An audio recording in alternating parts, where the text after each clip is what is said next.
নমস্কার বন্ধুরা, রান্নার পরিভাষা চ্যানেলে আপনাদের সবাইকে স্বাগত জানাই। আজ বানাবো আমি শিম দিয়ে ট্যাংরা মাছের ঝোল। সেটি আজকে আপনাদের সাথে শেয়ার করব। চলুন তাহলে দেখে নেওয়া যাক।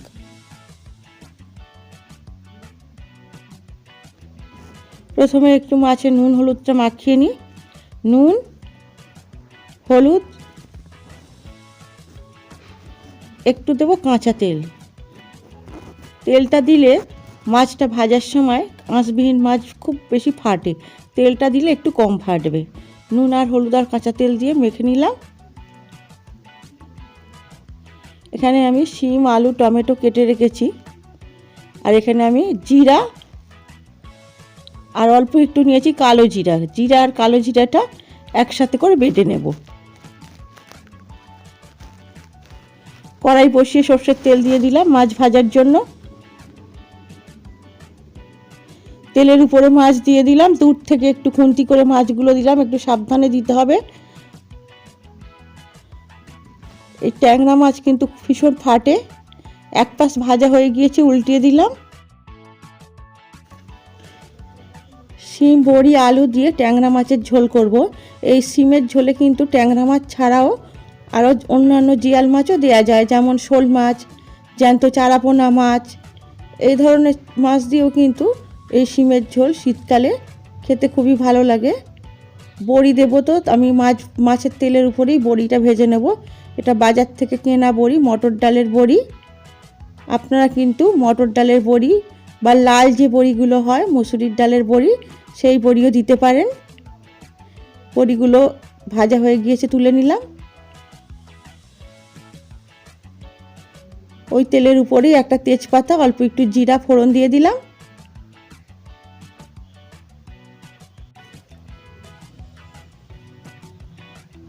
ফোড়নের উপরে আলু আর শিম একসাথে দিয়ে দেব। শিম আর আলুটা একটু ভেজে নেব।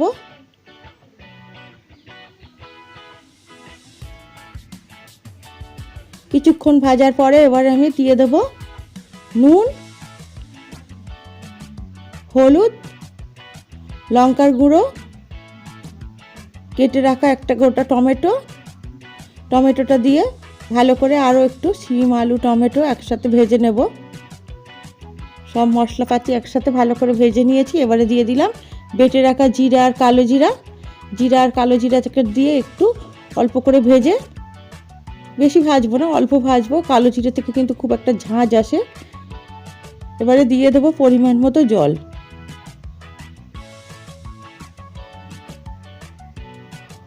আপনারা যেরকম ঝোল রাখতে চাইবেন সেরকম পরিমাণ মতো ঝোল দেবেন। আমি এটা খুব বেশি ঝোল রাখবো না। শিম কিন্তু সিদ্ধ হতে বেশি সময় লাগে না। ঢাকা দিয়ে দিয়েছিলাম, ঢাকাটা খুলে নিয়েছি। সিদ্ধ হয়ে গিয়েছে শিম আর আলু। এবার আমি দিয়ে দেবো ভেজে রাখা মাছ আর বড়ি, একসাথে দিয়ে দিলাম। শিম আর বড়ি দিয়ে এই ঝোলটা কিন্তু খুবই একটা সিম্পল রেসিপি। দুপুরে গরম ভাতের সাথে কিন্তু এই শিম দিয়ে বড়ির ঝোল খেতে খুবই ভালো লাগে।